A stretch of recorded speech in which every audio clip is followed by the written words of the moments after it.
Howdy everyone, it's me once again, the one and only Killer. And today, I'm gonna be reviewing one of the Disney's older films. I mean, yes, it's quite old, which is fine because I would usually review old movies anyway, so there's that. This one's titled The Story of Robin Hood and the Merry Men. And he's married. It's like his adventures and whatnot. There's a live action version, of course. I know they did an animated film with the Robin Hood type character, but this is uh, a live action portrayal of the character. So I figured I would do this because why not? I know a lot of people don't like to talk about their live action stuff, at least not that often anyway. So I figured I would do this, folks.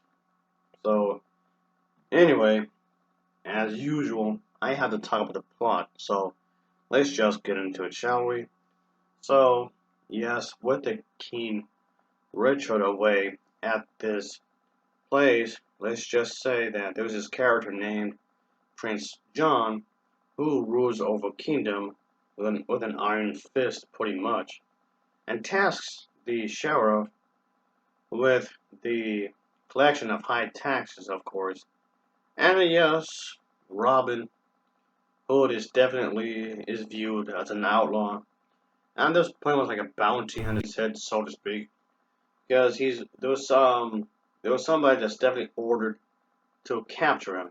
So we get to see young Robin Hood, almost in love with this maid over here kind of character, enters this kind of contest with some ideas of what to do. Of course, let's just say things could become rather crazy, obviously, because we gotta make it interesting somehow.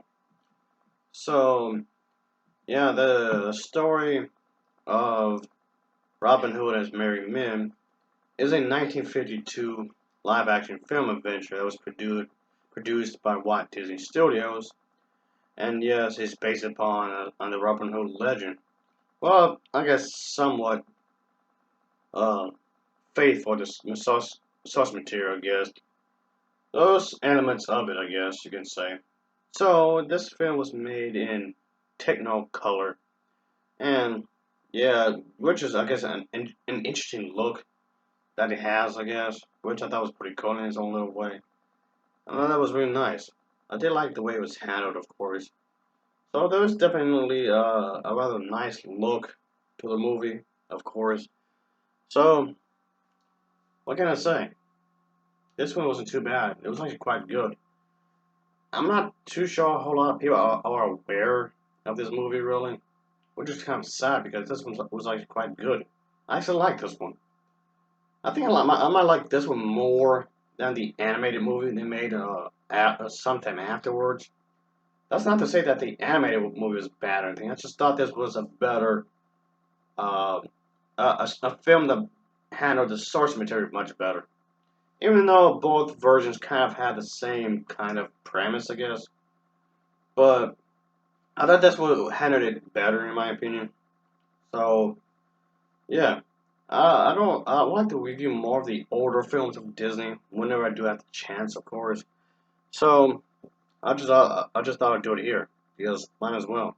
The acting for the most part was actually pretty good. I like the acting. People did put effort into the roles and this. The costumes, the outfits for all the characters do feel suiting for the time period, of course.